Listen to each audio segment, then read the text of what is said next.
నమస్తే. ఇన్నాళ్ళు నన్ను సపోర్ట్ చేస్తూ, ఎంకరేజ్ చేస్తూ మీ ప్రేమని నాకు అందిస్తున్న ప్రతి ఒక్కరికి కృతజ్ఞతలు. అలాగే ఈ వీడియో కూడా ఖచ్చితంగా మీకు ఉపయోగపడుతుంది. లైక్, షేర్ అండ్ సబ్స్క్రైబ్ చేసి మీ సపోర్ట్‌ని నాకు అందించండి. అలాగే ఈ వీడియో పట్ల మీకున్న అభిప్రాయాన్ని కామెంట్ సెక్షన్‌లో కామెంట్ చేసి తెలియజేయండి.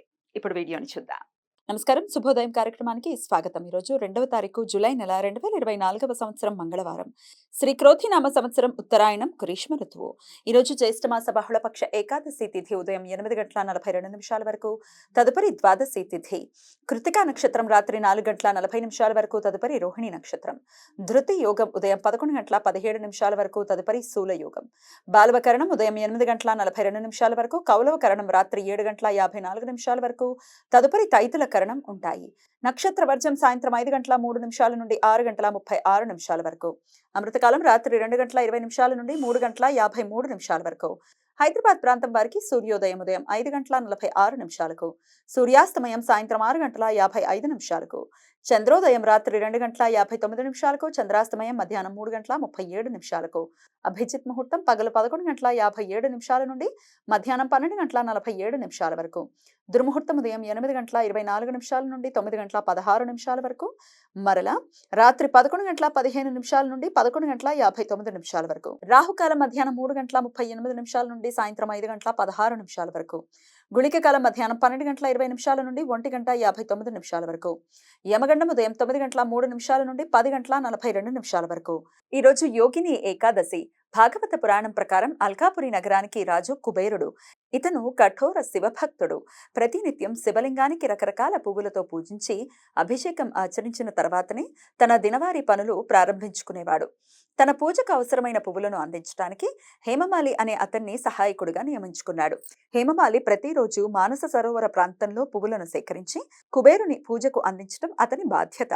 ఒకరోజు ప్రాతకాలంలో హేమమాలి తన భార్య స్వరూపావతి అందానికి మోహావేశితుడై తన బాధ్యత మరిచి ఆమెతో క్రీడిస్తూ సమయాన్ని మర్చిపోయాడు.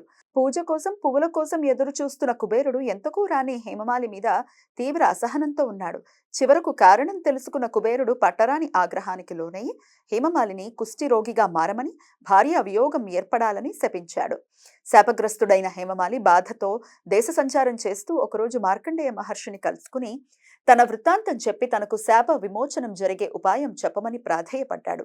మార్కండేయ మహర్షి హేమమాలిని ఓదార్చి జ్యేష్ఠ బహుళపక్ష ఏకాదశి వ్రతాన్ని ఆచరించి విష్ణుమూర్తిని ప్రార్థించమని సలహా ఇచ్చారు. హేమమాలి ఎంతో నిష్ఠగా ఉపవాసం ఉండి వ్రతాన్ని ఆచరించాడు. మెచ్చిన విష్ణుమూర్తి హేమమాలి రుగ్మతను పోగొట్టి పూర్వపు రూపాన్ని ప్రసాదించాడు అని, మరలా తన భార్యతో కలిసి కాపురం చేసుకునే పరిస్థితి కల్పించాడు అని పురాణ కథనం. ఈ వ్రతం ఉపవాసం ఆచరించే భక్తులకు ధనధాన్య వృద్ధితో ఆనందకర జీవితం లభిస్తుంది అని నమ్మకం. పద్మపురాణం ప్రకారం ఈ రోజు ఈ వ్రతం ఆచరించిన వారికి 88,000 మంది వేద పండితులకు అన్నసంతర్పణ చేసిన ఫలితం లభిస్తుంది అని నమ్మకం. ఈ రోజు ఉపవాసం ఉన్న వారికి పారణ సమయం రేపు సూర్యోదయం నుండి ఉదయం 7:10 వరకు ఉంటుంది. ఈ రోజు మాస కృతికా వ్రతం. శైవ భక్తులు ప్రతి కృతికా నక్షత్రం రోజు ఉపవాసం ఉండి రుద్రాభిషేకం చేస్తారు. సాయంత్రం కార్తీక దీపం పేరుతో దీపారాధనలు చేస్తారు. మంగళవారం కృతికా నక్షత్ర కలయిక ఉండటం వలన సర్వార్థ సిద్ధి యోగం ఈ రోజు సూర్యోదయం నుండి రాత్రి 4:40 వరకు ఉంటుంది. ఈ సమయంలో నూతన వ్యాపార ప్రయత్నాలు చేయడానికి, కొత్త పనులు ప్రారంభించుకోవటానికి అనుకూలం. మంగళవారం ద్వాదశి తిథి కృతికా నక్షత్ర కలయిక ఉండటం చేత త్రిపుష్కర యోగం ఈ రోజు ఉదయం 8:42 నుండి రాత్రి 4:40 వరకు ఉంటుంది. ఈ యోగ సమయంలో చేసే ప్రతి పని జీవితంలో మరలా 3 పర్యాయాలు చేయాల్సిన సందర్భాలు ఏర్పడతాయి. అందువలన ఈ సమయంలో ఎటువంటి తొందరపాటు, అశుభ నిర్ణయాలు తీసుకోకుండా జాగ్రత్తలు తీసుకోవాలి. ఈ సమయంలో బంగారం, వెండి, వజ్రాలు, స్థిరాస్తులు, వాహనాలు కొనుగోలు చేయడానికి అనుకూలం. కానీ ఈ సమయంలో న్యాయ, చట్టపరమైన చర్యలు తీసుకోవటానికి, చిన్న చిన్న అనారోగ్య లక్షణాలకు ఆసుపత్రిలో చేరటానికి, అప్పుల గురించి ప్రయత్నాలు చేయడానికి అనుకూలం కాదు. వ్యతిపాత పర్వకాలం, వ్యతిపాత మహాపాతకాలం ఈ రోజు మధ్యాహ్నం 1:55 నుండి రాత్రి 8:14 వరకు ఉంటుంది. రవి చంద్రగ్రహాల మధ్య పారలల్ ఆస్పెక్ట్. రవిగ్రహ క్రాంతి, చంద్రగ్రహ క్రాంతి ఉత్తరం వైపు ఒకే 22:59 చేరుకోవడంతో ఈ రోజు సాయంత్రం 5:04 ఇది ఏర్పడుతుంది. మహాపాతకాలాల్లో ఉపాసనా మంత్రాలు జపించడానికి, అనుష్ఠానాలు చేయటానికి, ధ్యానం చేయటానికి, నూతన మంత్రోపదేశం తీసుకోవటానికి అత్యంత అనుకూలం. ఈ సమయంలో చేసే అనుష్ఠానాలు, ఉపాసనా మంత్ర జపాలు లక్షల సూర్య గ్రహణాల సమయంలో ఆచరించినంత ఫలితాన్ని ఇస్తాయి. ఈ సమయం శుభకార్యాలకు అనుకూలం కాదు.